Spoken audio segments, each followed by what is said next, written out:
Monsieur le ministre, la France est confrontée à une campagne de haine dans différents pays musulmans. Est-ce qu'il y a une responsabilité indirecte d'Erdogan dans les attaques terroristes sur notre sol?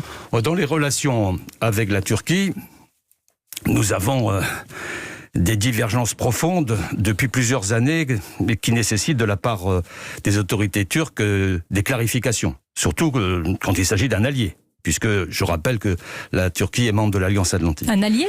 Un allié, puisque la Turquie est membre de l'Alliance Atlantique. Oui, ça c'est une réalité, mais c'est un allié aujourd'hui. C'est la raison. Non, je dis que c'est un allié parce qu'il est membre de l'Alliance Atlantique. Oui, mais est-ce que c'est un allié dans les faits, entre monsieur le ministre ? Il y a des clarifications qu'il faut faire. Et les clarifications, doivent avoir lieu au niveau de l'action agressive de la Turquie dans l'environnement européen, que ce soit en Libye, en Méditerranée orientale, dans le Haut-Karabakh ou même dans le nord Irak. C'est indispensable que cette clarification ait lieu, mais il y a eu une nouveauté.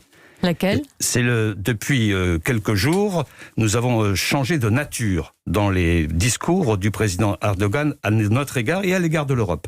Parce qu'il y a maintenant des déclarations de violence, voire de haine, qui sont régulièrement affichées par le président Erdogan, qui sont inacceptables. Et donc, comment on réagit ? Dans cette perspective-là, c'est pas d'ailleurs uniquement la France qui est visée, puisqu'il y a une solidarité totalement européenne sur le sujet, y compris à l'égard du président de la République.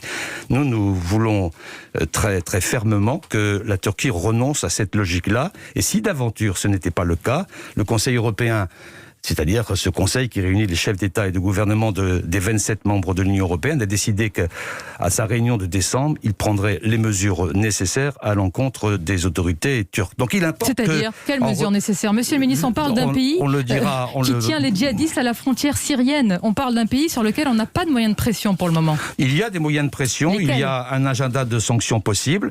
Il importe maintenant aux Turcs de prendre les mesures nécessaires pour éviter cette dérive.